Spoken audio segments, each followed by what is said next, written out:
कंधों से मिलते हैं, कंधे कदमों से कदम मिलते हैं, हम चलते हैं जब ऐसे तो दिल दुश्मन के हिलते हैं। गुड मॉर्निंग जी, गुड मॉर्निंग सारे भाई, की हाल चाल? वधिया हो सारे? तंदुरुस्त हो? फैमिली वधिया है सारी? बच्चा कह रहा है बहुत बढ़िया सर, आप सुनाओ क्या हाल चाल है? मैं भी बहुत बढ़िया हूँ जी। आपके पेरेंट्स की ब्लेसिंग है, आपका बहुत सारा प्यार है, सब कुछ बढ़िया चल रहा है जी। और बताओ, झूठ मत बोलना, लास्ट की 2 क्लास में मजा आया नहीं आया? बच्चा कह रहा सर मजा आप पूछोगे नहीं, हमारे रोम रोम में अब टैक्स मारा है सर। अभी टेंशन मत लो, आज हमारी तीसरी बेसिक क्लास है और YouTube पे हमारी लास्ट क्लास है। उसके बाद फिर जो भी क्लासेस होंगी वो आपकी ड्राइव के ऊपर आएंगी।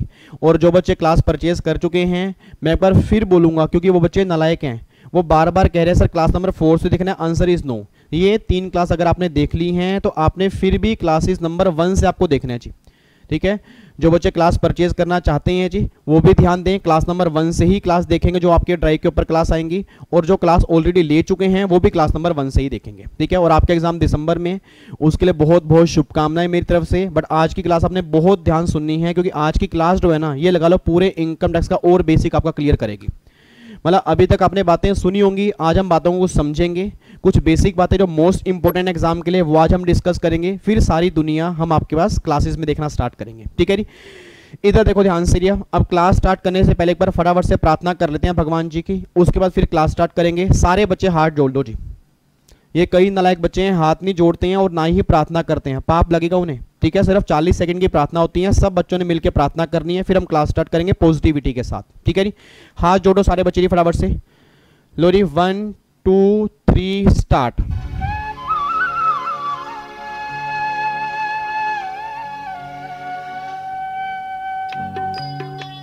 हर बच्चा साथ बोलेगा जी।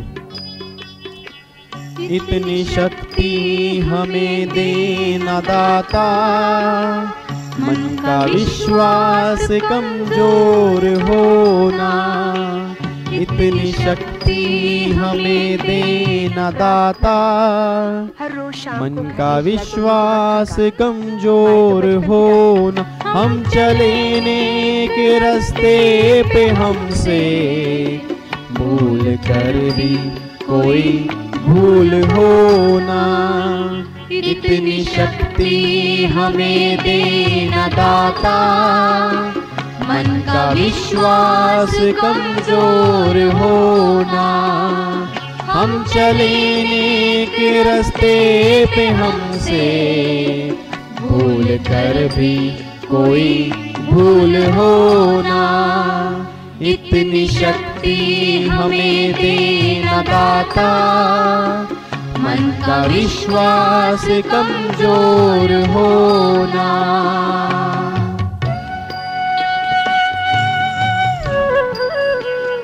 चलो जी, प्रार्थना हमारी कंप्लीट हो चुकी है और ये फटाफट से एक बार आते हैं जी। अब लास्ट क्लास में जो लास्ट की 2 बेसिक क्लास में भी तक हमने किया था, एक बार फटाफट से उसकी रिवीजन कर लेते हैं। उसके बाद आज हमारी क्लास नंबर 3 है बेसिक, उसको आज हम यहाँ पे कंप्लीट करेंगे। इधर देखो ध्यान से, अभी तक अगर मैं लास्ट 2 क्लास की बात करता हूँ ना, तो लास्ट 2 क्लास में अभी तक हमने क्या सीखा कि हमारे सिलेबस में कौन कौन से टैक्स कवर होंगे। एक तो हमारे सिलेबस में डायरेक्ट टैक्स होगा, एक इनडायरेक्ट टैक्स होगा। डायरेक्ट टैक्स हमारे एग्जाम में 50 नंबर का होगा और आईटीटी हमारे एग्जाम में 50 नंबर का होगा। डायरेक्ट टैक्स में हमारे सिलेबस में इनकम टैक्स पढ़ने को मिलेगा, 50 ऑब्जेक्टिव क्वेश्चन जो होंगे वो सारे के सारे इनकम टैक्स के होंगे। आईटीटी में हमारे सिलेबस में 2 टैक्स कवर होंगे, एक तो कवर होगा जीएसटी जो 40 से 45 नंबर का होगा, एक कवर होगा कस्टम जो 5 से लेकर 10 नंबर का होगा। ये सारी की सारी बातें हमने डिस्कस की। फिर मैंने कहा क्लासेस में ना आपको सबसे पहले इनकम टैक्स स्टार्ट करना है। अब इनकम टैक्स में काफ़ी सारी बातें आपने सुनी होंगी प्रैक्टिकल लाइफ में, उसको 1 बाय 1 डिस्कस करेंगे। अब सबसे पहली बात कि जो लोग रिटर्न फाइल करते हैं, जो लोग टैक्स पे करते हैं, उनके टैक्स के रेट क्या होते हैं, टैक्स किस तरह से कैलकुलेट करते हैं, इंडिविजुअल वाले केस में क्या होगा, कंपनी वाले केस में क्या होगा, फर्म वाले केस में क्या होगा, वो सारी बातें हम यहाँ पे डिस्कस करेंगे। उसके बाद जो लोग टैक्स की प्लानिंग करते हैं, टैक्स कम करते हैं, वो किस तरह से टैक्स कम करते हैं, ब्लैक मनी से वाइट मनी कैसे कन्वर्ट की जाती है, ठीक है, टैक्स को अवॉइड कैसे किया जाता है। बच्चा कहता है सर ये सारी बातें सिखाओगे? ये सारी बातें वैसे हमारे सिलेबस में नहीं है, सिलेबस के साथ साथ में ये सारी बातें प्रैक्टिकली हम देख के चलेंगे कि जो लोग टैक्स की दुनिया में जीते हैं, जो लोग प्रैक्टिस करते हैं टैक्स में, जो लोग क्लाइंट को कंसल्ट करते हैं, वो किस तरह से करते हैं।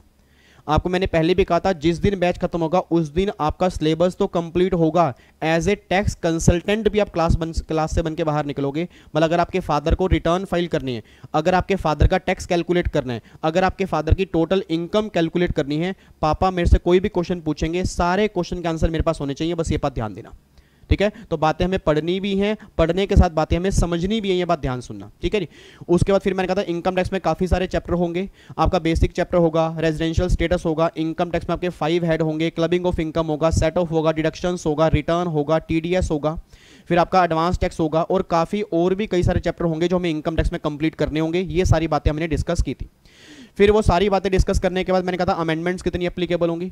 मैंने कहा था जिनके भी एग्जाम दिसंबर में होंगे, फाइनेंस एक्ट 2020 जो होगा उनके एग्जाम में एप्लीकेबल होगा, और जो हमारी क्लासेस होंगी फुली अपडेटेड क्लासेस होंगी फाइनेंस एक्ट 2020 की, मतलब एग्जाम दिसंबर तक के लिए हमारी फुली अपडेटेड होंगी।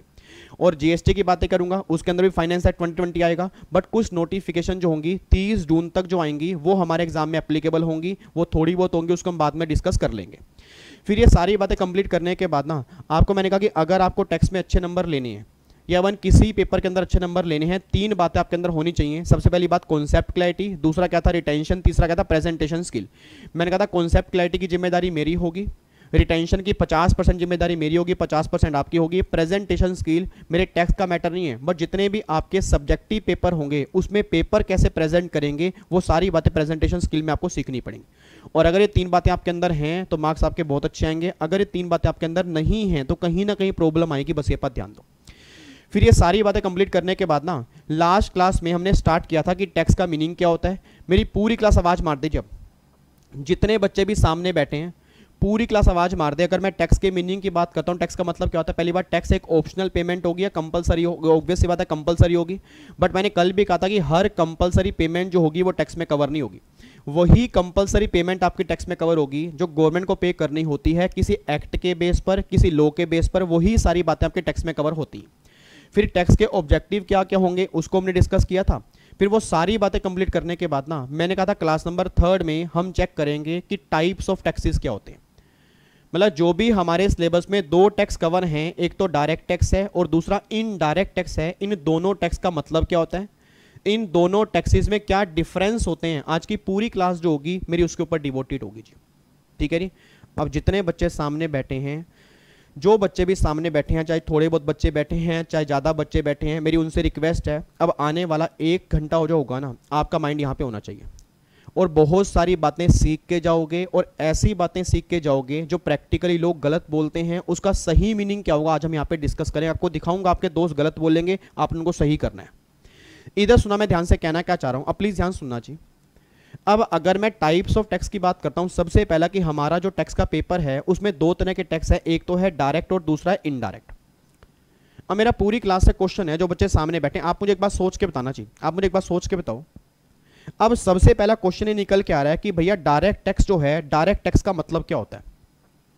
क्या आप में से कोई सिंगल बच्चा, आप में से कोई सिंगल बच्चा मुझे बता पाएगा कि डायरेक्ट टैक्स का मतलब क्या होता है, कि डीटी किसे कहते हैं। कोई बताना चाहता हो कि डायरेक्ट टैक्स का मतलब क्या होता है? जी आप बताओ जी। ये जो सामने बच्चे नालायक यूट्यूब के ऊपर बैठे हैं मेरे को देख के हंस रहे हो, यस आपकी ही बात कर रहा हूं कि बताओ कि डायरेक्ट का मतलब क्या होता है। कोशिश करो बताने की, मैं कह रहा हूं आपने पहले नहीं भी सुना फिर भी कोशिश करो कि डायरेक्ट टैक्स का मतलब क्या होता होगा। क्या होता होगा? ऐसा टैक्स जो डायरेक्टली हम गवर्नमेंट को पे करते हैं उसको डायरेक्ट टैक्स बोलते हैं। चलो बहुत बढ़िया जी। और कोई बच्चा बताना चाहता हो जी? और कोई बच्चा बताना चाहता हो जी? आप बताओ जी, आप बताओ डीटी किसे कहते हैं? जिसके ऊपर लगा, जिसके ऊपर लगा अगर वही पर्सन डायरेक्टली गवर्नमेंट को पेमेंट करेगा वो डायरेक्ट टैक्स बन जाएगा। चलो इधर सुना ध्यान से। अब 99% बच्चा ना, 99% बच्चा पहली क्लास में यही आंसर देता है। अब बच्चा ये बात कहता है सर, मैंने कहा हाँ, कहता सर पता है डायरेक्ट का मतलब क्या होता है। मैं कह रही क्या होता है? कहता सर जिस पर्सन पे टैक्स लगेगा ना अगर वही पर्सन डायरेक्टली गवर्नमेंट को पे करेगा, कहता वो डायरेक्ट टैक्स होता है। अब सुनना ध्यान से, कहना क्या चाह रहा हूं, मैं आपके सामने एग्जांपल रखता हूं जी, आप एग्जांपल देख के बताना कि ये टैक्स मेरा कौन सा है। और अगर आपने सही आंसर दे दिया इट मींस आपको इन दोनों का मीनिंग पता है, नहीं तो हमें मीनिंग समझना पड़ेगा। इधर सुना ध्यान से, कहना क्या चाह रहा हूं सर, एक बात मैंने सोच के बताओ। इधर देखो ध्यान से, यहां पे मैंने लिखा है लेवी, इसको हम एक और नाम से भी बोलते हैं इंपोज, और यहां पे लिखा है पेड टू गवर्नमेंट, कि गवर्नमेंट को देने वाला कौन है। अब प्लीज ध्यान सुनना जी। अब जितने फैमिली के बच्चे मेरे सामने बैठे हैं, जो बच्चे मेरे सामने बैठे हैं, आप मुझे आंसर दोगे। लेट्स टेक एन एग्जांपल, एक टैक्स है मिस्टर एक्स पर लगा, मान लो मिस्टर एक्स पर लगा। अब अगर कोई टैक्स एक्स पर लगा और एक्स ने ही गवर्नमेंट को पेमेंट की, लगा एक्स पर और एक्स ने ही गवर्नमेंट को पेमेंट की है, पहली बात तो ये। और सेकंड टैक्स है लगा एक्स पर है बट एक्स के बिहाफ पर गवर्नमेंट को एक्स ने पे नहीं किया, वाई ने पे किया। अब अगर लगा एक्स पर और एक्स ने ही गवर्नमेंट को पेमेंट किया, पहला केस तो ये। और अगर लगा एक्स पर है बट एक्स के बिहाफ पर वाई ने गवर्नमेंट को पेमेंट की है, सेकंड केस ही है।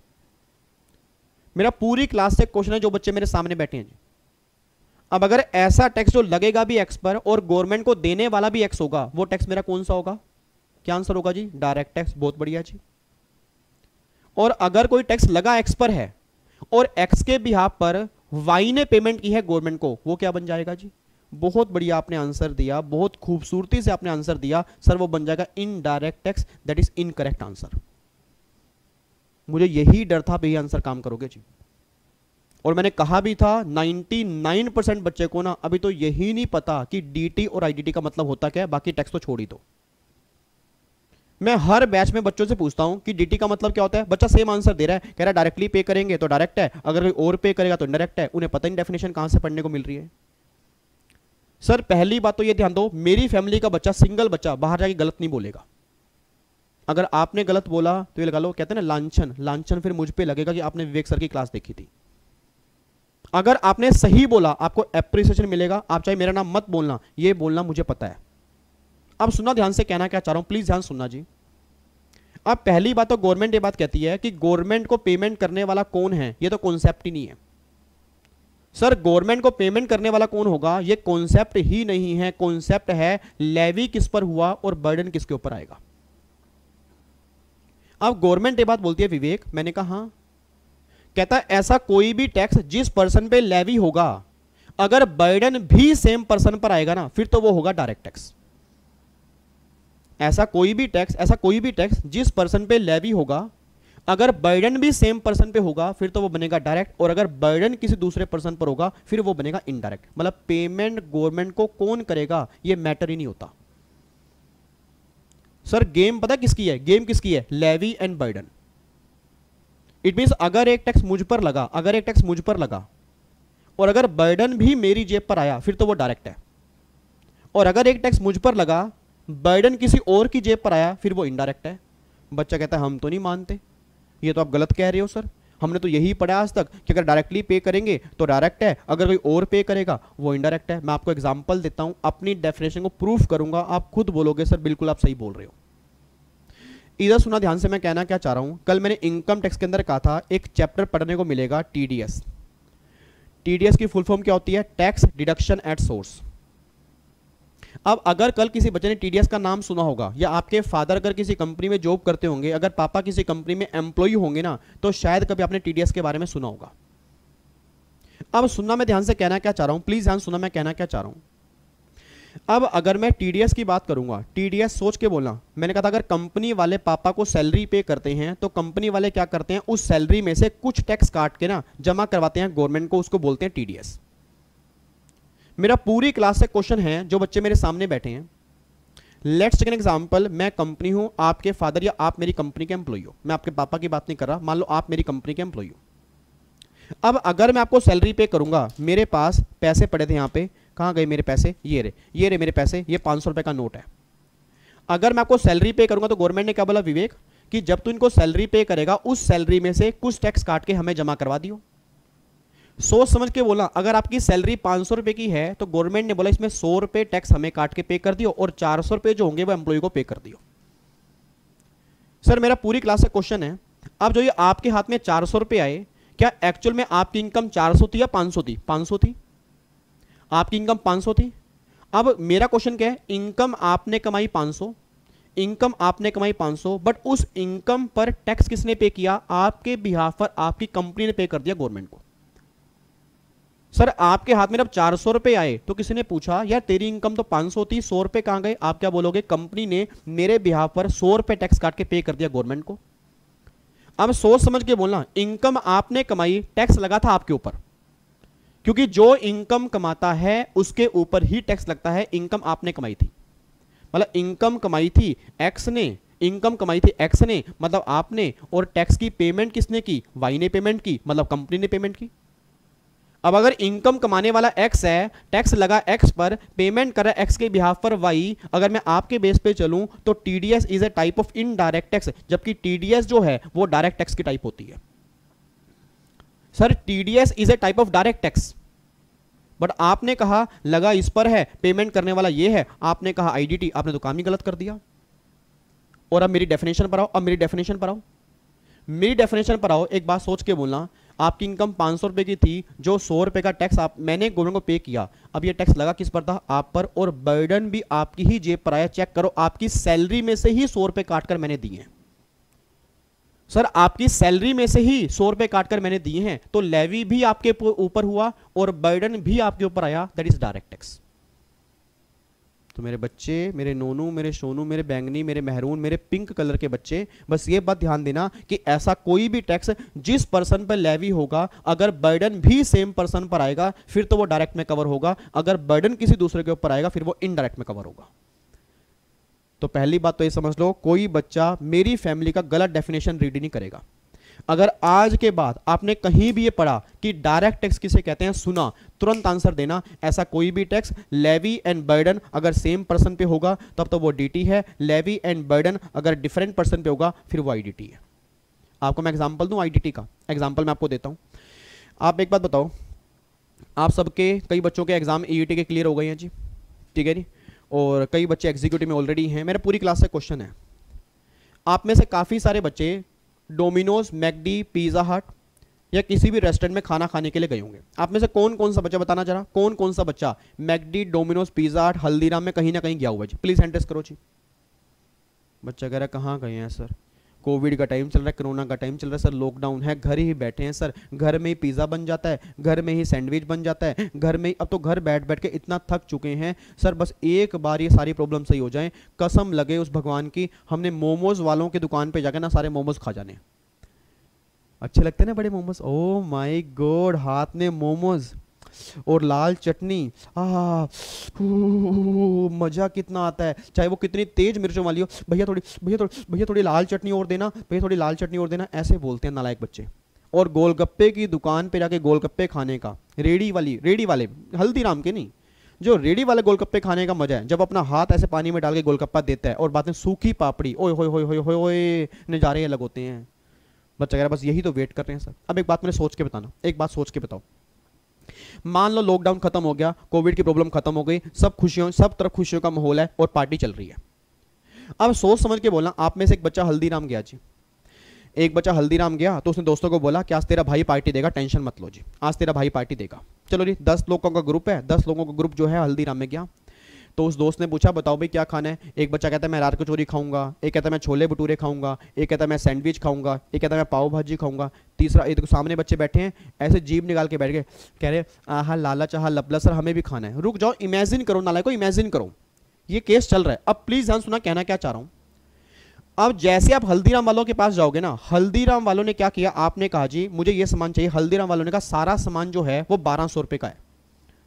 अब आपने क्या किया, 1200 रुपए की पेमेंट की, आपके हाथ में बिल आया और आप ऐसे नालायक बच्चे हो कि आप कभी बिल खोल के देखते नहीं हो। क्या कभी आपने बिल देखा? सर बहुत कम बच्चे होंगे, बहुत कम बच्चे होंगे जो बिल देखते होंगे। दूसरा बच्चा कहता है हम क्यों बिल देखें, बिल तो वही देखेगा जिसकी पार्टी है, हम तो पार्टी खाने के लिए गए हैं, हम तो बिल कभी देखते ही नहीं। और जो पार्टी देने वाला है वो भी कभी बिल चेक नहीं करता। आज के बाद मेरी फैमिली का अगर कोई बच्चा कभी भी कहीं पर भी खाना खाने जाएगा, उसका बिल चेक करना, उसके बिल में ध्यान से देखना, उसके बिल में जीएसटी लगा होगा। सर हल्दीराम के बिल में, हल्दीराम, डोमिनोज, मैकडी, पिज़्ज़ा हट, कहीं पर भी रेस्टोरेंट में खाना खाने जा रहे हो, सबके बिल में जीएसटी लगा होता है। अब अगर बिल में जीएसटी लगा है, प्लीज ध्यान सुनना जी, अगर बिल में जीएसटी लगा है, मेरा पूरी क्लास से क्वेश्चन है, अगर आपके बिल में जीएसटी लगा है, सोच समझ के बोलना। अब बच्चा कहता है सर ये जीएसटी फिर क्या हमें देना पड़ता है? Answer is yes. ये जीएसटी एक्चुअल में होता क्या है, लगा हल्दीराम के ऊपर। गवर्नमेंट ने कहा हल्दीराम कि जो तुमने ये सामान बेचा है ना, जो तुमने गुड्स ये बेचा है, तुम्हारे गुड्स के बेचने पर हम एक टैक्स चार्ज करेंगे जीएसटी, बट इसका बर्डन जो है वो तुम्हारी जेब पर नहीं आएगा। हल्दीराम ने बोला फिर मैं क्या करूंगा? तो गवर्नमेंट ने बोला तुम ऐसा करो, तुम कस्टमर की जेब में हाथ डालो, वहां से पैसा निकालो और फिर हमें पे कर दो। That is indirect tax. That is indirect tax, मतलब लेवी किसी और पर और बर्डन किसी और पर। तो जीएसटी में होता क्या सर, जीएसटी में यही तो होता है कि जीएसटी लगता किसी और पर है और बर्डन आप लोगों की जेब पर आता है। आपको पता भी नहीं होगा, बता रहा हूं, आपको पता भी नहीं होगा।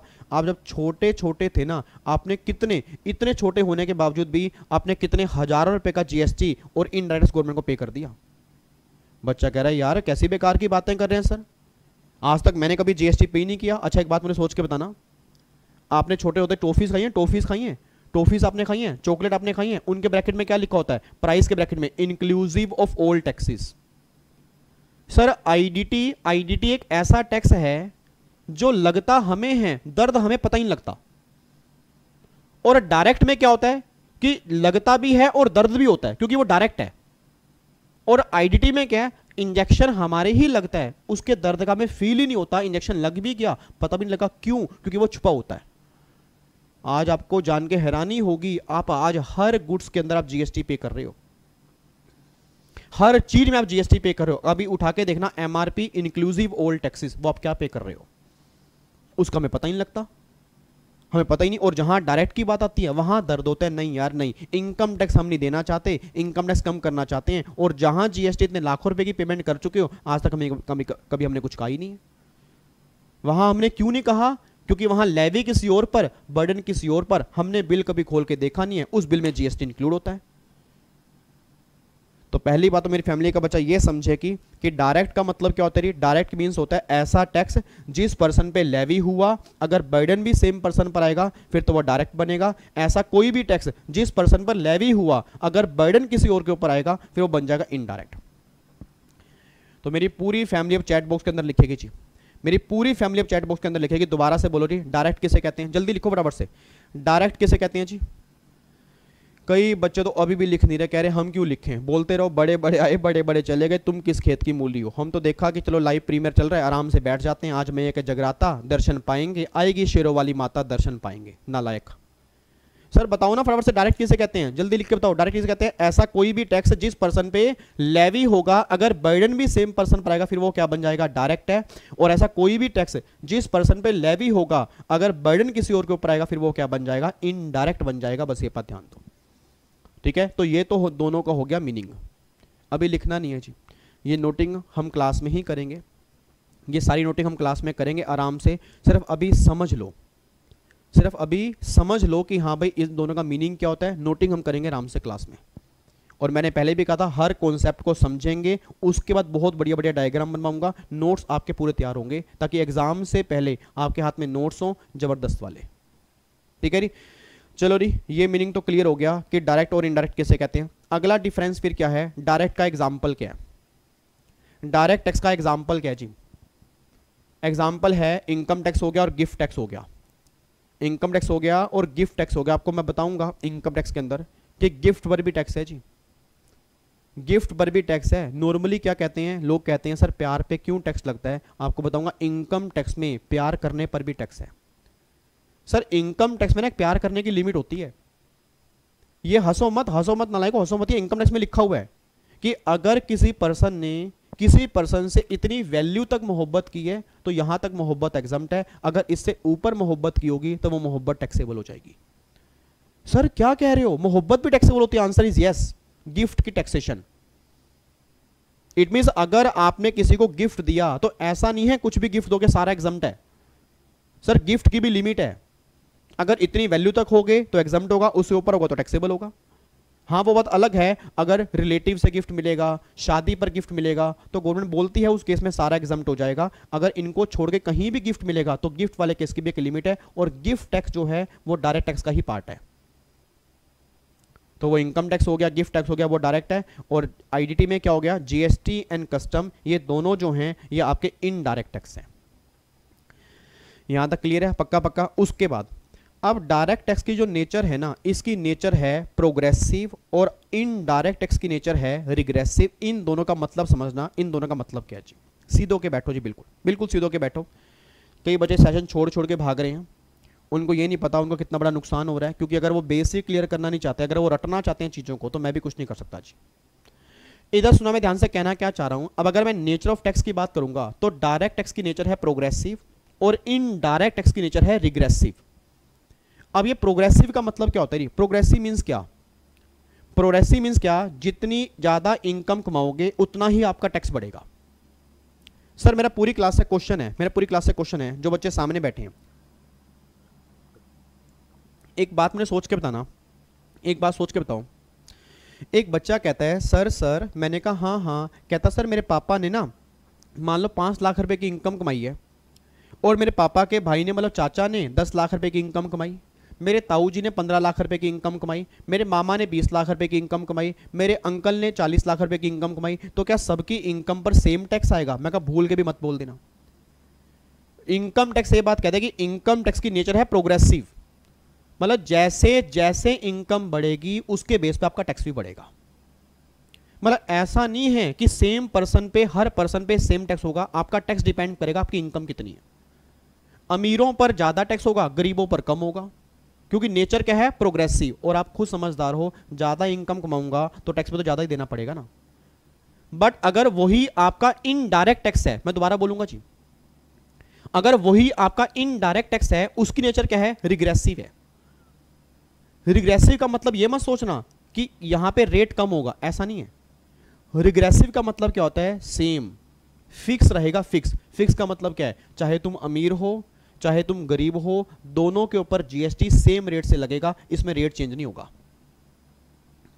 मतलब अगर मान लो मैं डोमिनोज पे और पिज्जा लेने के लिए गया तो भी सेम रेट लगेगा। अगर मुकेश अंबानी जी पिज्जा लेने के लिए गए तो भी सेम रेट लगेगा, रतन टाटा गए तो भी सेम रेट लगेगा, और अगर कोई गरीब इंसान भी गया तो भी सेम रेट लगेगा। मतलब कोई भी जाएगा जीएसटी का रेट सेम लगेगा। जीएसटी ये देख के नहीं लगता कि आप अमीर हो या गरीब हो, बट हां इनकम टैक्स ये देख के लगता है कि अमीर हो या गरीब हो, क्योंकि अगर अमीर हो ज्यादा टैक्स है, गरीब हो कम टैक्स है। और अगर जीएसटी की बातें करूंगा, चाहे अमीर हो चाहे गरीब हो, दोनों ही केस में सेम रेट एप्लीकेबल होगा, उस केस में कोई भी डिफरेंशिएशन नहीं होगा। अब एक बात मैं बताना आपको, मैं एग्जांपल देता हूं जी। आपको पता हो फरवरी का महीना जो होता है, अभी आज हमारी तारीख क्या है, 28 मई है आज हमारी 28 मई है ना। अब फरवरी का महीना जो होता है, फरवरी का महीना नॉर्मली फेस्टिवल का होता है। सर फरवरी में कौन से फेस्टिवल होते हैं सर? दिवाली तो नवंबर अक्टूबर में आती है, होली मार्च में आती है, और सर सारे फेस्टिवल तो, और 31 दिसंबर को क्रिसमस 25 दिसंबर को आता है, न्यू ईयर 1 जनवरी को आता है। फरवरी में कौन से फेस्टिवल होते हैं? फरवरी में पता किसके? फरवरी में फेस्टिवल होते हैं, चलो ले चलूं तुम्हें तारों के शहर में, धरती पे ये दुनिया हमें प्यार न करने देगी, उनके फेस्टिवल होते हैं। बाबू नोनू मोनू सोनू बेबी नोनू मोनू के उनके फेस्टिवल होते हैं। आपको पता है ना, वो आते हैं 1 फरवरी, 4 फरवरी, 14 फरवरी, ये सारी फेस्टिवल होते हैं। अब फेस्टिवल के सीजन में कभी देखना आप, अगर आप दिल्ली या दिल्ली एनसीआर से बिलोंग करते हो या जहां से भी आप बिलोंग करते हो, वहां पे नॉर्मली होता है, हमारे दिल्ली में तो होता है।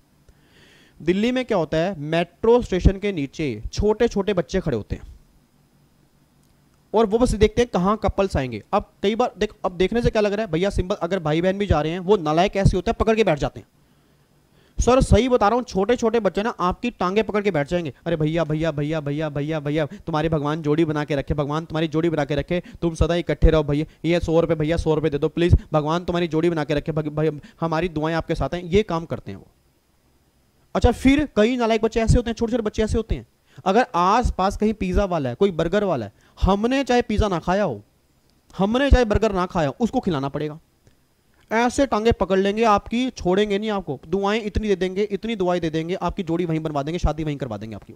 सही बता रहा हूं सर, मजाक की बात नहीं कर रहा। अब हुआ क्या, भाई साहब पकड़ लिया मेरे को, सामने डोमिनोज वाला था, कह रहा भैया भैया भगवान तुम्हारी जोड़ी बनाए, भैया भगवान तुम्हारी जोड़ी बनाए, भैया वो पिज्जा, भैया डोमिनोज वाला, भैया डोमिनोज वाला। अब सोच समझ के बोलना जी, सोच समझ के बोलना। चाहे मैं पिज्जा लेने जाऊं, चाहे वो छोटे से मतलब छोटू जो है वो पिज्जा लेने के लिए जाए, क्या डोमिनोज वाला उस छोटे से छोटू पर रेट कम लगाएगा, मेरे पे ज्यादा लगाएगा, या दोनों पर ही सेम रेट लगाएगा? दोनों पर ही सेम लगाएगा ना। सर कभी ये मत सोचना कि अगर वो लेने जाएगा तो पिज्जा वाला बोलेगा चल यार छोड़ना, तेरे ऊपर पिज्जा का मतलब जीएसटी का रेट एप्लीकेबल नहीं करता, अगर मैं जाऊंगा मेरे ऊपर जीएसटी लगेगा, ऐसा नहीं है सर। इनडायरेक्ट टैक्स कभी भी ये देख के नहीं लगता कि आप अमीर हो या गरीब हो। इनडायरेक्ट टैक्स ये देख के लगता है कि आपने कोई भी सामान अगर दिया है, उस सामान पर जो रेट होगा वो सबको देना पड़ेगा, चाहे तुम कोई भी हो, क्योंकि नेचर क्या है, रिग्रेसिव, ये बात समझ लो। तो आधे बच्चों को तो यही नहीं पता कि रिग्रेसिव और प्रोग्रेसिव, इन दोनों का मतलब क्या होता है? प्रोग्रेसिव सबको पता है, हाँ इनकम ज्यादा टैक्स ज्यादा, इनकम कम टैक्स कम। रिग्रेसिव पूछ लो, वो कहते हैं फिक्स होता है। फिक्स, फिक्स का मतलब क्या होता है सर? फिक्स का मतलब क्या है? फिक्स का मतलब ये है कि चाहे तुम अमीर हो, चाहे तुम गरीब हो, चाहे तुम कैसे भी हो, अगर तुम सामान लेने जाओगे सबको सेम रेट से जीएसटी देना पड़ेगा, बात खत्म हो जाती है जी। तो एक बार चेक करो, देखो यहां पे क्या लिखा हुआ है। प्रोग्रेसिव मींस क्या लिखा है? जैसे जैसे इनकम बढ़ेगी वैसे वैसे टैक्स बढ़ेगा। देखो these are link with the paying capacity, ठीक है। Rich person will pay more tax in comparison to poor people, वही बात लिखी है। और यहां पे है fix nature, these are not link with the paying capacity, IDT is uniform whether goods service purchase by rich और पुअर बाय खत्म। मतलब अगर सिंपल सी बात है सर, आज अगर आपने कभी देखा होगा, आज अगर कभी आपने देखा हो, आज हम गाड़ी लेके बाहर निकलते हैं, कई बार रेड लाइट पर ना, कई बार रेड लाइट पर छोटे छोटे लड़के खड़े होते हैं और वो क्या करते हैं, ऐसे गंदा सा कपड़ा लेकर गाड़ी मतलब गाड़ी जो होती है हम लेके जा रहे हैं गाड़ी, उसका मिरर साफ करते हैं। ऐसे मिरर साफ करने के बाद कहते हैं बाबूजी 10 रुपए दे दो, बाबूजी 10 रुपए दे दो। यस यस या नो? यस देखा है आपने? कई बार चलो गाड़ी का मिरर साफ नहीं करते, वैसे ही बाबूजी 100 रुपए दे दो, बाबूजी वो सामने बर्गर खिला दो, बाबूजी सुबह से कुछ नहीं खाया, बाबूजी खाली पेट हो, सुबह से कुछ हमने भी कुछ नहीं खाया, हमने भी बर्गर नहीं खाया, बट वो ऐसा आपको इमोशनल कर देंगे, आप 100 रुपए निकाल कर उसको दे ही दोगे। अब सोच के बोला, सामने बर्गर किंग वाला है, सामने मैकडी है, सामने कोई भी है, अगर वो बर्गर लेने के लिए जाएगा, छोटा से छोटू जो मार्केट जो वहां पे सड़क पे मतलब एक तरह से बीक कह रहा है कि बीक दे दो मेरे को, ये दे दो। अब सोच के बोला, अगर वो बैगर वहां पे अगर बर्गर लेने के लिए जाएगा तो क्या उस पर जीएसटी नहीं लगेगा?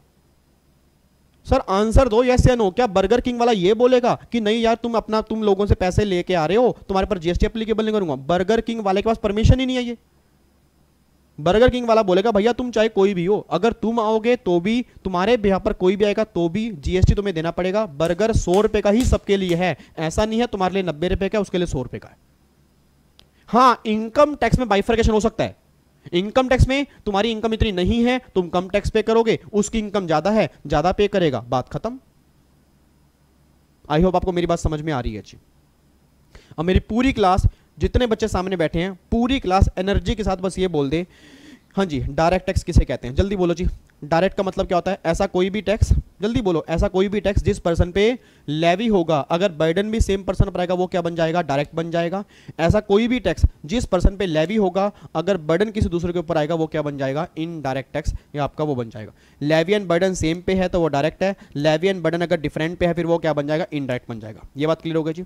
उसके बाद जी अगला क्वेश्चन क्या आ गया फिर? Nature of tax. Direct tax की नेचर क्या है? प्रोग्रेसिव है। इनडायरेक्ट टैक्स की नेचर क्या है? रिग्रेसिव है। प्रोग्रेसिव मींस क्या हो गया? जितनी इनकम ज्यादा होगी उतना टैक्स बढ़ेगा, जितनी इनकम कम होगी उतना टैक्स कम होगा। और रिग्रेसिव का मतलब क्या है? फिक्स नेचर, भैया सेम रेट रहेगा, चाहे तुम अमीर हो गरीब हो, सबको सेम रेट से जीएसटी देना पड़ेगा। बस ये बात ध्यान दो। ये बात क्लियर हो गई नहीं? पक्का पक्का। अगला डिफरेंस देखते हैं। अगला डिफरेंस आ रहा है जी concept of previous year and assessment year. यहां पे असेसमेंट ईयर आएगा। अब ये प्रीवियस ईयर और असेसमेंट ईयर का मतलब क्या होता है, ये अभी आपको समझ में नहीं आएगा, ये अभी समझ में नहीं आएगा। मैं कोशिश करता हूं थोड़ा बहुत समझाने की, बट अगर ना आए समझ में तो घबराना मत, क्योंकि इनकम टैक्स का जो मेरा चैप्टर 1 होगा ना, चैप्टर 1 मेरा पूरा का पूरा इसके ऊपर ही है। इधर सुना ध्यान से, मैं कहना क्या चाह रहा हूं जी। अभी आपने ईईटी क्लियर किया है, मे बी 11वीं 12वीं में आपने अकाउंट्स पढ़ा होगा, या आप में से कई बच्चे साइंस फील्ड के होंगे। आपने शायद एक वर्ड तो सुना होगा, कैलेंडर ईयर। किस किस ने ये वर्ड सुना है? कैलेंडर ईयर सुना है? अच्छा आप में से कोई बताएगा कैलेंडर ईयर जो होता है, कोई बच्चा बताना चाहता हो कैलेंडर ईयर जो होता है वो स्टार्ट कहां से होता है? कैलेंडर ईयर स्टार्ट होता है 1 अप्रैल। जल्दी बोलो 1 अप्रैल। Answer is no. मतलब कई बच्चे तो ऐसे बैठे हैं, कह रहे आप बोलते जाओ, हम हाँ हाँ करते जाएंगे बस। सर इस चक्कर में दिक्कत आती है फिर अगर आप पार्टिसिपेट नहीं करोगे। मतलब कई बच्चे कह रहे हैं हाँ 1 अप्रैल, 1 अप्रैल से फाइनेंशियल ईयर स्टार्ट होता है। सर मैं कैलेंडर ईयर कह रहा हूं, कैलेंडर ईयर जो स्टार्ट होता है 1 जनवरी से लेके 31 दिसंबर तक होता है, ये कैलेंडर ईयर है। अब ये आपने कैलेंडर ईयर नॉर्मली अकाउंट्स में सुना होगा।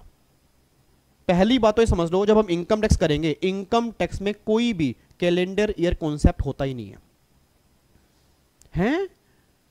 मतलब सर एक मिनट दोबारा बोला, इनकम टैक्स में क्या हम कैलेंडर ईयर फॉलो नहीं करते? Answer is no. Sir income tax में कोई कॉन्सेप्ट ही नहीं है कैलेंडर ईयर का। इनकम टैक्स में आपको जब इनकम टैक्स पढ़ना स्टार्ट करोगे उसमें 2 ईयर देखने को मिलेंगे, एक तो प्रीवियस ईयर देखने को मिलेगा और एक देखने को मिलेगा असेसमेंट ईयर। सर ये तो आज तक हमने कभी देखे ही नहीं है। नहीं देखे होंगे, मैंने कहा आपने टैक्स की दुनिया ही नहीं देखी होगी अभी तक, सुना होगा बस लोगों से, अब देखोगे। इनकम टैक्स में 2 ईयर देखने को मिलेंगे, एक तो होगा प्रीवियस ईयर, एक होगा असेसमेंट ईयर। अब आपको पता क्या लग रहा होगा, देखना अब देखना कैसे आप गलती करोगे। मैंने आपसे पूछा बताओ जी प्रीवियस ईयर क्या होता है, मैंने आपसे पूछा बताओ जी प्रीवियस ईयर क्या होता है। सारे बच्चे एक जवाब दे रहे हैं, कह रहे प्रीवियस ईयर मतलब पिछला साल। मैंने पूछा प्रीवियस ईयर क्या होता है, बच्चा कह रहे आपको नहीं पता, प्रीवियस मतलब पिछला, ईयर मतलब साल। आपको मैं बताऊंगा चैप्टर 1 जब हम स्टार्ट करेंगे क्लास में, ना तो इनकम टैक्स में प्रीवियस का मतलब पिछला होता है और ना ही ईयर का मतलब साल होता है। सर पहली बात तो ये समझ लो, प्रीवियस ईयर का मतलब इनकम टैक्स में पिछला साल नहीं होता, प्रीवियस का मतलब पिछला नहीं होता, ईयर का मतलब साल नहीं होता। सर फिर प्रीवियस ईयर किसे कहते हैं, ये बातें चैप्टर 1 में डिस्कस करेंगे इनकम टैक्स के। बस आपको अभी इतना आइडिया दे दूं कि इनकम टैक्स में जिस साल आप इनकम कमाते हो कभी उस साल आप टैक्स पे नहीं करते, उससे अगले साल टैक्स पे करते हो। जैसे आज हमारी अगर 28 मई है, आज हमारी अगर 28 मई है तो अगर मान लो हमारा साल स्टार्ट होगा अप्रैल से, क्योंकि कैलेंडर ईयर फॉलो नहीं करते, इनकम टैक्स में कौन सा ईयर फॉलो करेंगे, फाइनेंशियल ईयर। फाइनेंशियल ईयर या तो प्रीवियस ईयर होगा या वो असेसमेंट ईयर होगा, हमेशा साल स्टार्ट होगा 1 अप्रैल। अब आज हमारी 28 मई है तो अप्रैल से लेके 31 मार्च तक मैं जो इनकम कमाऊंगा मुझे इस साल टैक्स पे नहीं करना, ये साल हमारा प्रीवियस ईयर है। और मैं जिस साल इनकम कमाऊंगा उस इनकम पर मुझे अगले साल टैक्स पे करना होगा, और जिस साल मैं टैक्स पे करूंगा उसको बोलते हैं असेसमेंट ईयर। बच्चा कह रहा नहीं आ रहा समझ, आएगा भी नहीं। मैंने कहा ना आएगा भी नहीं, क्योंकि इस डिटेल में समझने में टाइम लगेगा। अभी टाइम हमारे पास कम है क्योंकि अभी हमें बेसिक समझना है। अभी बस इतना समझो कि इनकम टैक्स में पहली बात कैलेंडर कॉन्सेप्ट नहीं होता, इनकम टैक्स में प्रीवियस और असेसमेंट ईयर होते हैं, 2 साल होते हैं। प्रीवियस का मतलब पहली बात पिछला साल नहीं होता, प्रीवियस मतलब इतना याद कर लो, प्रीवियस ईयर मींस इनकम कमाने वाला साल, असेसमेंट ईयर मींस टैक्स देने वाला साल। मतलब जिस साल इनकम कमाएंगे उसको प्रीवियस ईयर बोलोगे, उस इनकम पर जिस साल टैक्स पे करोगे उसको असेसमेंट ईयर बोलेंगे। बस ये बात ध्यान दो। और जीएसटी में ऐसा कोई भी कॉन्सेप्ट नहीं है। जीएसटी जब पढ़ोगे आप, जीएसटी में ऐसा कोई भी कॉन्सेप्ट नहीं है प्रीवियस ईयर और असेसमेंट ईयर, ऐसा कोई कॉन्सेप्ट जीएसटी के अंदर नहीं है। ठीक है, तो देखो जी यहाँ पे previous year income assessed in assessment year, और यहाँ पे कोई ऐसा कॉन्सेप्ट नहीं है प्रीवियस ईयर असेसमेंट ईयर, यहाँ पे खत्म है। उसके बाद जी अगला पॉइंट बताओ जी, अगला पॉइंट बताओ। एक बात मैंने सोच के बताना जी, एक बात मैंने सोच के बताना। कोई बच्चा ये बताएगा, क्लास नंबर 1 में एक बात मैंने आपको बताई थी, कोई बस ये बता दे, कोई बस ये बता दे हमारे सिलेबस में कौन कौन से टैक्स कवर है। एक बार बताना जी, जल्दी बताओ हमारे सिलेबस में टैक्स कौन कौन से कवर है। एक तो हमारे सिलेबस में इनकम टैक्स कवर है, बहुत बढ़िया। एक हमारे सिलेबस में जीएसटी कवर है, बहुत ही बढ़िया। एक हमारे सिलेबस में कस्टम कवर है। ये 3 टैक्स हमारे सिलेबस में कवर है। अब जो तीनों टैक्स हमारे सिलेबस में कवर हैं, इन तीनों में से कुछ टैक्स सेंट्रल लेवल के होंगे, कुछ स्टेट लेवल के होंगे। क्या कोई क्लास में सिंगल बच्चा भी ऐसा है जो मुझे यह बता दे, अगर मैंने बोला ये टैक्स सेंट्रल लेवल का है और ये टैक्स स्टेट लेवल का है, इन दोनों के अंदर फर्क क्या होता है? मतलब ये टैक्स सेंट्रल लेवल का है और ये स्टेट लेवल का है, इन दोनों के अंदर क्या फर्क है? सेंट्रल लेवल और स्टेट लेवल में क्या फर्क होता है? कोई बताना चाहता हो जी? जी आप बताओ, सामने जो बच्चा बैठा है काफी देर से मेरे को देख रहा है बेचारा। हाँ जी आप बताओ। हाँ मेरा बच्चा, मेरा नोनू, मेरा सोनू, बताओ जल्दी बताओ क्या कहते हैं जी, बताओ। सेंट्रल लेवल मींस क्या होता है? क्या होता है? जो सेंट्रल गवर्नमेंट के हाथ में होता है। और स्टेट लेवल मींस जो स्टेट गवर्नमेंट के हाथ में होता है। चलो जी, और कोई बताना चाहता हो? सेंट्रल लेवल मींस क्या? कोई अपनी नॉलेज बताना चाहता हो जी, कभी आपने सुना हो या कुछ भी आपने किया हो। सेंट्रल लेवल मींस क्या? जी आप बताओ जी। सेंट्रल लेवल मींस वही same, central government, state government. इधर सुना ध्यान से नालायक को। सर अगर मैंने कहा कि कोई भी टैक्स आपके सेंट्रल लेवल का है, तो सेंट्रल लेवल मींस होता है कि पूरे इंडिया में कहीं पर भी जाओगे उसके प्रोविजन सेम होंगे। स्टेट लेवल का मतलब होता है कि अगर कोई टैक्स स्टेट लेवल का है तो पूरे इंडिया में प्रोविजन सेम होंगे, ये जरूरी नहीं है, स्टेट वाइज चेंज भी हो सकते हैं। एग्जाम्पल देता हूं, कुछ ही घंटे रह गए हैं, बस आप सब लोग सीएस बनने वाले हो। दिसंबर में एग्जीक्यूटिव क्लियर होगा, फिर प्रोफेशनल होगा, फिर आप सीएस बन जाओगे। एक बच्चा कहता है सर मेरा ना टैक्स में इंटरेस्ट आ गया पहली 3 क्लास में, और इतनी सारी क्लास अगर मैं देखूंगा, 130 क्लास अगर मैं देखूंगा तो इंटरेस्ट तो बाहर निकल के आ जाएगा। मैं कहा चिंता मत करना, देखना आपके अंदर अगर टैक्स का वो जुनून उत्पन्न नहीं होगा ना कि मुझे टैक्स में काम करना है, काम करना है, काम करना है, मेरे पढ़ाने का फायदा ही नहीं है फिर। अब सुना ध्यान से, एक बच्चा कहता है सर मेरे को टैक्स में काम करना है। मैं कहा जी कर सकते हो। बच्चा सीएस बना, टैक्स की प्रैक्टिस खोल के बैठ गया। एक फोन आया पंजाब से, फोन आया पंजाब से। अब फोन पंजाब से आया और वो पंजाबी के अंदर बोलेगा। कुछ बच्चों को पंजाबी समझ में आएगी, कुछ को नहीं आएगी, बट पंजाब वाले कैसे बोलते हैं? पंजाब वाले बोलते हैं हाँ जी तुसी अपना दिल्लियों बोल रहे हो जी, मैं बोल रहा जी अपना राघविंदर बोल रहा जी, मेरी इनकम, मैं इनकम कमाई है पंजाब च, मेरी इनकम च कितना टैक्स लगेगा, मतलब किस रेट दे नाल मुझे टैक्स पे करना पड़ेगा। तो मैं सीएस हूँ, आप में से कोई बच्चा सीएस है। मैं कहा जी ओ इनकम तुसी पंजाब च कमाई है तो मैनू नहीं पता, मैं तो दिल्ली च रहना, तुसी पंजाब च कमाई है, पंजाब के सीएस को पुछ लो तुसी इनकम च कितना टैक्स पे करना है। उन्हें उसने फ़ोन काट दिया, उसने फ़ोन काट दिया। एक फ़ोन बिहार से आया, उसने कहा हमने 15 लाख रुपए इनकम कमाई है भैया जी, तो 15 लाख रुपए की इनकम के ऊपर हमें कितना टैक्स पे करना होगा बबुआ। तो मैं कह रही हमें नहीं पता, आप ऐसा कीजिए, आप वहां पे सीएस को फोन कीजिए और वही आपको बता देंगे आपको कितना टैक्स पे करना होगा। एक फोन आ गया हरियाणा से, कह रहे अरे भाई सीएस बोल रहा के मैंने इनकम 15 लाख रुपए कमाई है, कितना टैक्स आएगा तेने बेरा है के? मैं कह रही मैंने बेरा कोई नहीं, तुम अपना हरियाणा से बोल रहे ना, हरियाणा वाले सीएस को देख लो उस इनकम पे कितना टैक्स पे करना होगा। अब सोच समझ के बोलना, क्या इस तरह से काम चलेगा क्या? क्या इनकम टैक्स स्टेट वाइज है क्या? सर इनकम टैक्स पूरे इंडिया में सेम है। क्यों? रीजन क्या है? क्योंकि इनकम टैक्स क्या है? सेंट्रल लेवल का है। और पूरे इंडिया में कहीं पर भी जाओगे, पूरे इंडिया में किसी भी क्लाइंट का मेरे पास कॉल आ गया, मुझे इनकम टैक्स में दिक्कत नहीं होगी, हर क्लाइंट को मैं कंसल्ट कर सकता हूं। रीजन बीइंग क्योंकि इनकम टैक्स सेंट्रल लेवल का है। तो पहली बात तो ये समझ लो कि सेंट्रल लेवल मींस क्या होता है कि पूरे इंडिया में सेम प्रोविजन एप्लीकेबल होंगे, हमें घबराने की बात नहीं है। बट कुछ टैक्स आपके स्टेट लेवल के भी होते हैं। आपको पता हो 1 जुलाई 17 को जीएसटी आया था। आज आपकी एज कितनी होगी? जो बच्चे मेरे सामने बैठे हैं, मेरी अगर ईईटी क्लियर है तो मेरे ख्याल से आप 16-17 साल के होंगे, 16 साल के होंगे शायद, 17 साल के होंगे तो, या मतलब इतनी होगी ना, 16-17 साल एज होगी, 18 साल एज होगी। और अगर मैं आपसे 4 साल पहले की बात करता हूं, जब जीएसटी आया 1 जुलाई 17 को, तो भी थोड़ा बहुत अगर आपको ध्यान हो, उस टाइम इंडिया में सर्विस टैक्स और वैट चलता था। और जो वैट था ना, वैट वो स्टेट लेवल का था। एक टैक्स था वैट। अगर आपने किसी ने नाम नहीं सुना, पापा से कभी पूछना कि पापा क्या इंडिया के अंदर पहले वैट था, पापा कहेंगे यस। वो सेल पे लगता था और वैट स्टेट लेवल का था। हरियाणा में रेट अलग था, दिल्ली में अलग था, पंजाब में अलग था, यूपी में अलग था। इसी चक्कर में तो गवर्नमेंट जीएसटी लेकर आई। और गवर्नमेंट जीएसटी को क्या बोलती है? वन नेशन वन टैक्स, एक देश एक कर, एक देश एक कर। बच्चा कहता है बट सर हमने जीएसटी में सुना है कि इसमें भी एक टैक्स है, मतलब जीएसटी लगता है एसजीएसटी, हमने कहीं देखा है, तो वो स्टेट लेवल का नहीं है? यस वो स्टेट लेवल का है, बट उसके प्रोविजन सेम है सेंट्रल लेवल जैसे। अगर इसके प्रोविजन भी अलग अलग हो जाते फिर वन नेशन वन टैक्स कैसे बनता? मतलब पहली बात तो ये समझो कि जो भी हमारे सिलेबस में टैक्स हैं, 2 तरह के हैं, सेंट्रल या स्टेट।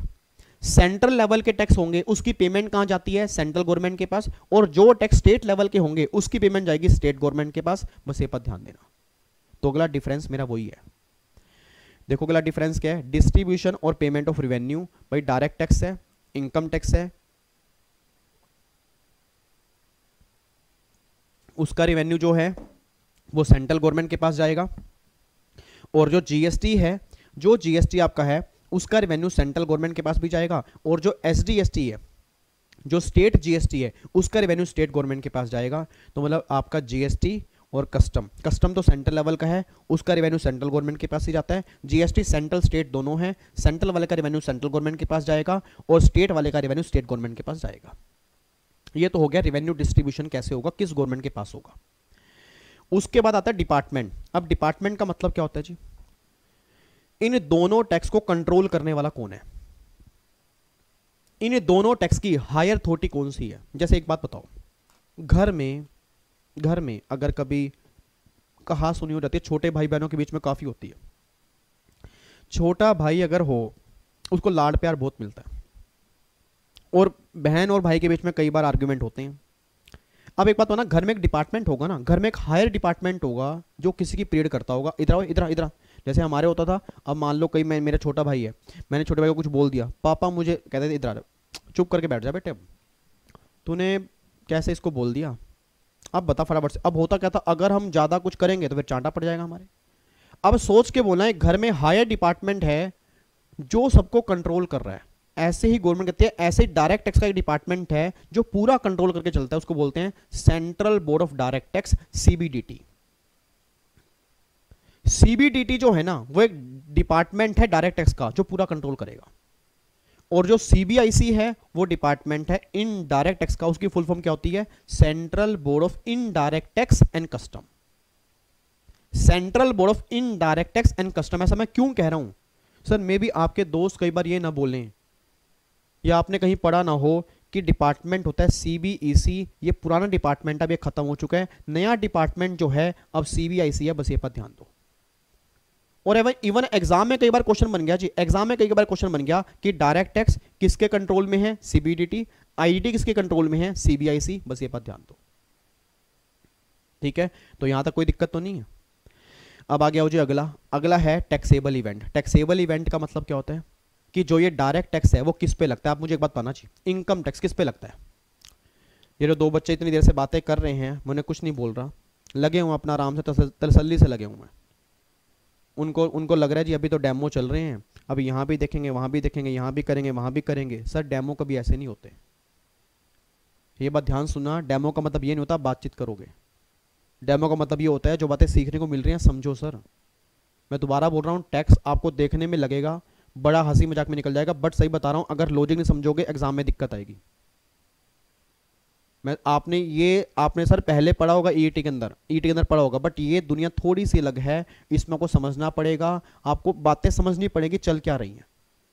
हाँ इतना इंटरेस्टिंग होगा ना आपको, मैंने कहा ना हर क्लास में आपको वेट होगा अगली क्लास मेरी कब आएगी, इतना वेट होगा आपको मेरी क्लास का, बट उसके लिए इंटरेस्ट क्रिएट करना जरूरी है।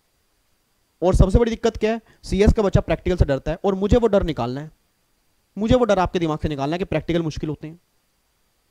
मतलब आपके दिमाग में तो मुझे ये डालना है कि भैया चाहे कुछ भी हो, कुछ भी मुश्किल हो सकता है, टैक्स नहीं मुश्किल नहीं हो सकता। आपके दिमाग में मुझे ये डालना है कुछ भी मुश्किल हो सकता है बट टैक्स मुश्किल नहीं हो सकता, ये दिमाग में मुझे डालना और मैं डाल के रहूंगा। तो प्लीज बातचीत नहीं करनी चाहिए जो बच्चे बातचीत कर रहे हैं, इधर सुनो ध्यान से।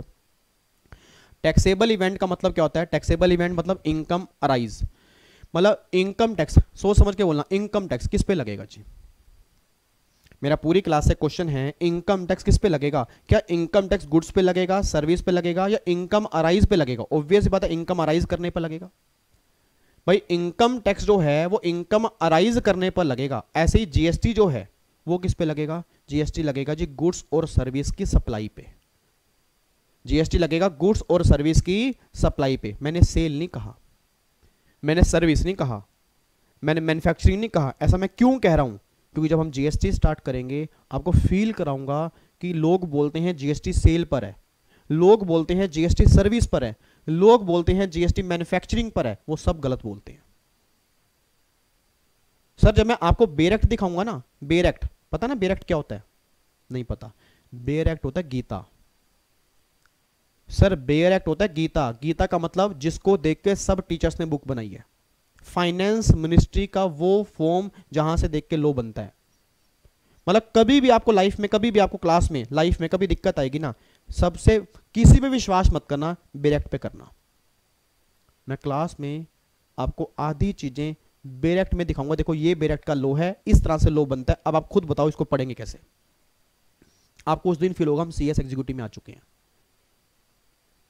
तो सिंपल सी बात है, बस ये ध्यान देना जी। आपको मैं बताऊंगा जीएसटी जो है वो नो डाउट गुड्स पे लगता है, जीएसटी नो डाउट गुड्स पे है, जीएसटी नो डाउट सर्विस पे है, बट किस पे है, सेल होने पर है उसके, क्या सर्विस देने पर है, क्या मैन्युफैक्चरिंग पर है। गवर्नमेंट कहती है नहीं सप्लाई पे है। अब सर ये सप्लाई तो कोई नया वर्ड लग रहा है, सर ये सप्लाई क्या होता है, ये सारी बातें हम जीएसटी में करेंगे। अब इतना ध्यान दो कि जीएसटी देखो सप्लाई पे लगता है, और कस्टम ड्यूटी जो है वो इंपोर्ट और एक्सपोर्ट पे लगती है। जो हमारे एग्जाम में 5 से 10 नंबर में कस्टम है, कस्टम ड्यूटी लगती है इंपोर्ट और एक्सपोर्ट होने पर। ठीक है, अब एक पॉइंट मुझे बस और कराना है, फिर हमारा बेसिक ओवरव्यू खत्म हो जाएगा, फिर हम अपनी दुनिया स्टार्ट करेंगे आराम से क्लासेस में, जो ड्राइव के ऊपर क्लासेस आपके पास आएंगी, ठीक है जी। और काफ़ी सारे बच्चे परचेज कर रहे हैं ऑलरेडी, और मैंने डिस्काउंट भी सिर्फ इसलिए निकाला हुआ है 1 महीने तक सिर्फ सर। उसके बाद मेरा प्राइस फिर 11,000 मेरी फीस है, अभी 7,700 है विद हार्ड कॉपी बुक, और 300 घंटे की अप्रोक्सीमेट क्लास होगी सर, ठीक है। और आपके ना ब्लड सकर मैंने जीएसटी और इनकम टैक्स निकाल दिया, मेरे पढ़ाने का फ़ायदा ही नहीं है। फिर आप हर क्लास में कहोगे सर टैक्स क्या हो रहा है, मज़ा आ रहा है मुझे, ठीक है। बाकी मैं तो चलो ज़्यादा नहीं, जिन बच्चों ने क्लासेस ली हैं उनको पता होगा ज़्यादा, ठीक है। मैं कभी नहीं बोलूँगा, जिन्होंने क्लासेस लिया उनको आइडिया होगा कि उनके ब्लड से क्या निकलता है, ठीक है। चलो इधर सुनो ध्यान से, मुझे एक बात बस अभी और बतानी है, बट उससे पहले फटाफट से बता दो अभी तक हमने क्या समझा जी। ये बताओ डायरेक्ट और इनडायरेक्ट, पूरी क्लास अब चैट बॉक्स भर जाएगा, जितने बच्चे सामने बैठे हैं चैट बॉक्स भर जाना चाहिए। डायरेक्ट किसे कहते हैं जी? ऐसा कोई भी टैक्स जिस पर्सन पे लेवी होगा, अगर बर्डन भी सेम पर्सन पे वो क्या बन जाएगा? डायरेक्ट।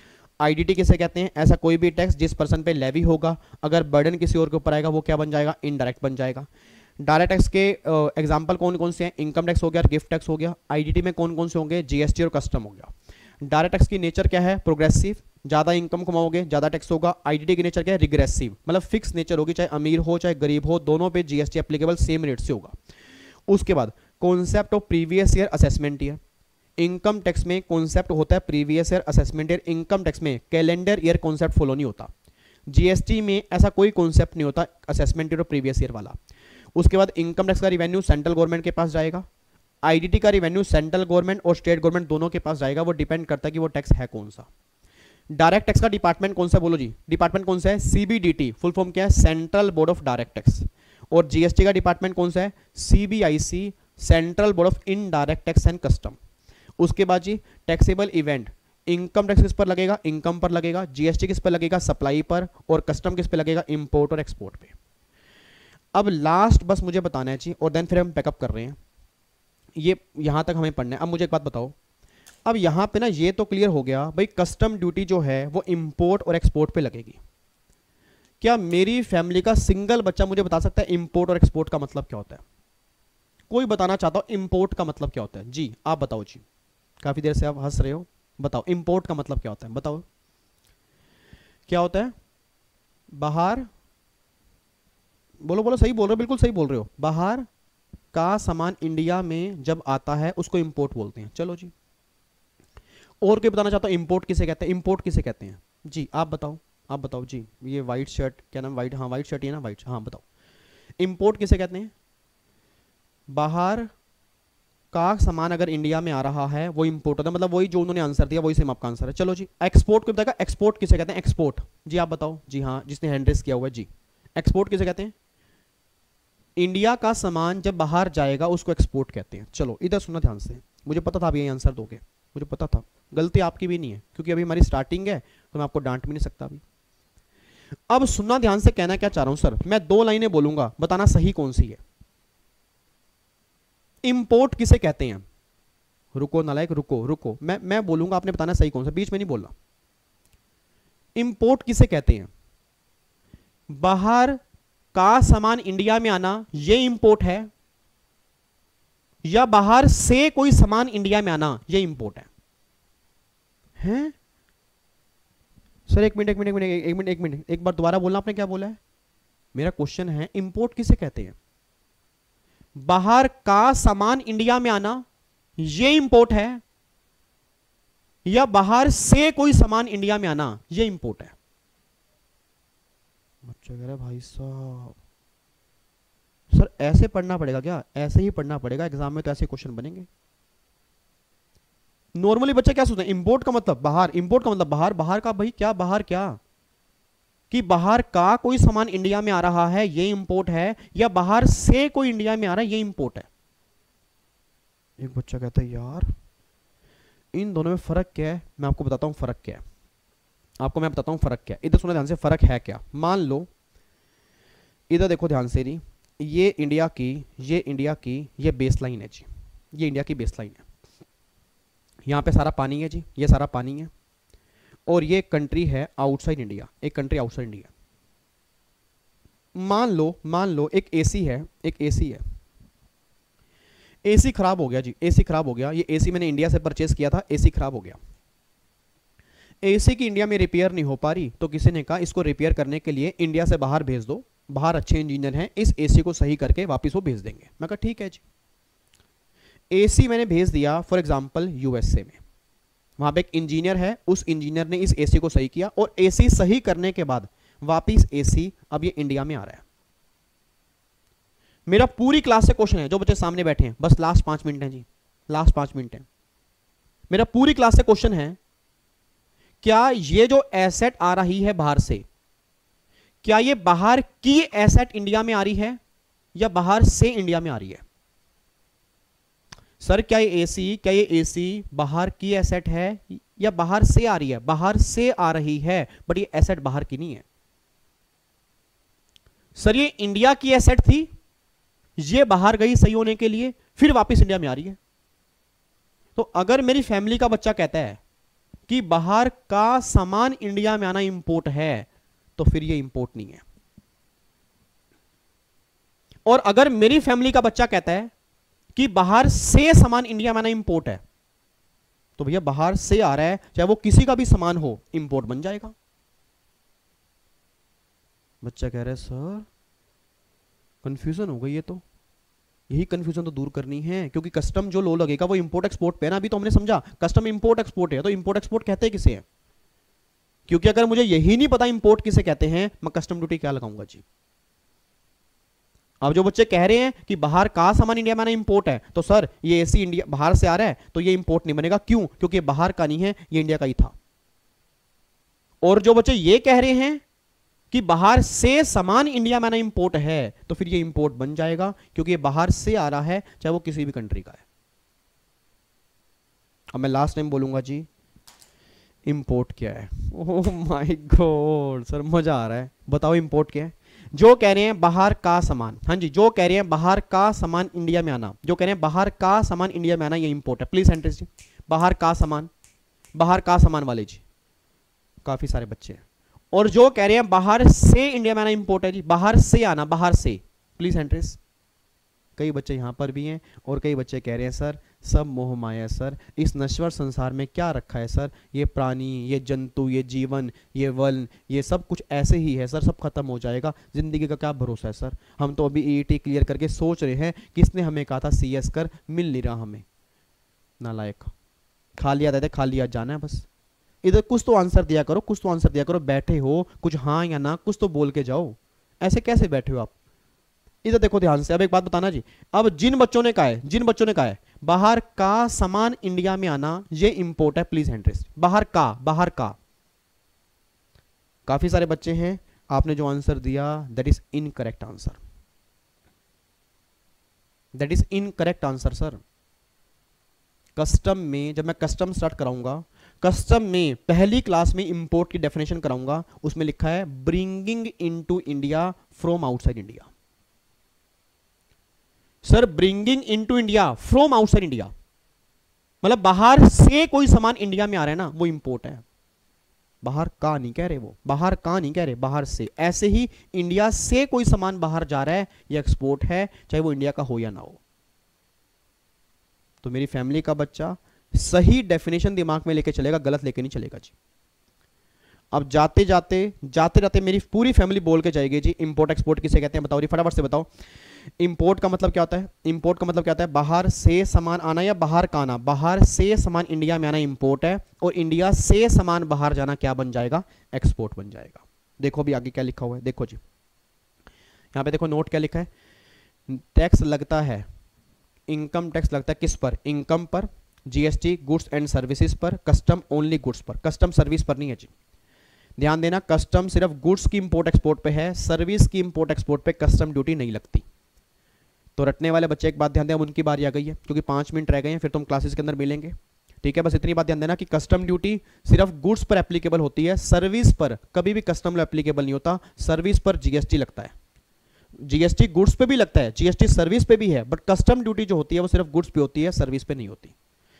क्या होने पर लगता है जी? इनकम टैक्स इनकम अराइज होने पर लगेगा, जीएसटी सप्लाई पर लगेगा, और कस्टम ड्यूटी इंपोर्ट एक्सपोर्ट पे लगेगी। अब देखो इंपोर्ट एक्सपोर्ट का मतलब क्या? इंपोर्ट का मतलब बाहर से सामान इंडिया में आना, ये इंपोर्ट है, और इंडिया से सामान बाहर जाना ये एक्सपोर्ट है।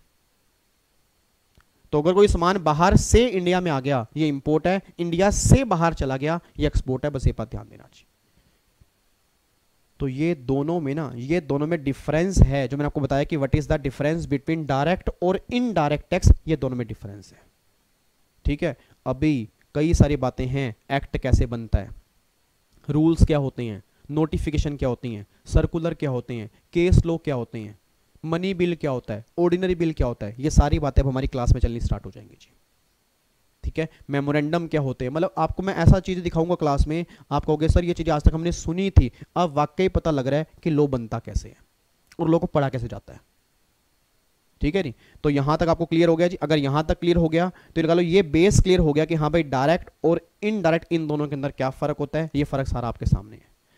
तो फाइनली अब जाके आपका टैक्स का थोड़ा सा बेस क्लियर हो गया होगा कि हाँ भाई जो हमारे सिलेबस में अब हमें सीएस एग्जीक्यूटिव में जो टैक्स पढ़ने को मिलेगा उसमें कौन कौन सी बातें हमें पढ़ने को मिलेंगी, इनकम टैक्स में क्या पढ़ने को मिलेगा, जीएसटी कितने नंबर का है, उसके बाद दोनों में फ़र्क क्या है, डायरेक्ट किसे कहते हैं, आईडीटी किसे कहते हैं, उसके बाद दोनों का डिपार्टमेंट कौन सा है, रेवेन्यू किस गवर्नमेंट के पास जाएगा, कस्टम ड्यूटी किस पे लगती है, कस्टम ड्यूटी क्या होने पे लगती है, ये सारी बातें आपके सामने डिस्कस हो चुकी हैं जी। ठीक है, बस आपने कुछ नहीं करना जी, एक बार यहाँ तक रिविजन कर लेना, फिर बाकी जब क्लासेस आपके पास आ जाएंगी, जैसे आप परचेस करोगे 24 से 48 घंटे में क्लास आपके पास आ जाती हैं जी, आराम से क्लास देखना चाहिए और फर्स्ट क्लास से ही स्टार्ट करना, प्रॉपर नोट्स 300 से 400 पेज का रजिस्टर आपके पास होना चाहिए, 2-3 कलर के पेन होने चाहिए, नोट्स आप पूरे बनाओगे और आंखें बंद करके विश्वास करके चलोगे सर, आप कहीं पर भी, आपका जब हाथ पकड़ के लेके जाऊंगा आप खुद कहोगे सर टैक्स पढ़ने का मजा आया। ठीक है जी, चलो तो बाकी फिर मुलाकात करेंगे अब क्लासेस के अंदर ही, बाकी यूट्यूब पे तो मैं आता ही रहता हूँ, काफ़ी सारे बच्चे जानते ही हैं, बच्चों की रिवीजन कराने के लिए, अमेंडमेंट क्लास के लिए आपकी सेवा में लगा रहता हूं हमेशा, और यही जब आप भी क्लास लोगे तो आपकी सेवा के अंदर हमेशा अमेंडमेंट क्लास आएंगी ही आएंगी, रिवीजन क्लास आएंगी ही आएंगी, उसकी आप टेंशन बिल्कुल मत लो, मेरा पूरा जीवन जो है वो आपकी सेवा के लिए है। ठीक है, चलो बाकी मुलाकात करेंगे क्लासेस के अंदर, सेम टाइम सेम जगह। ओके जी, bye bye, take care, God bless you, जय हिंद, लव यू सो मच जी, खुश रहो, मुस्कुराते रहो, अच्छे इंसान बनो, बाय बाय जी, bye bye, God bless you.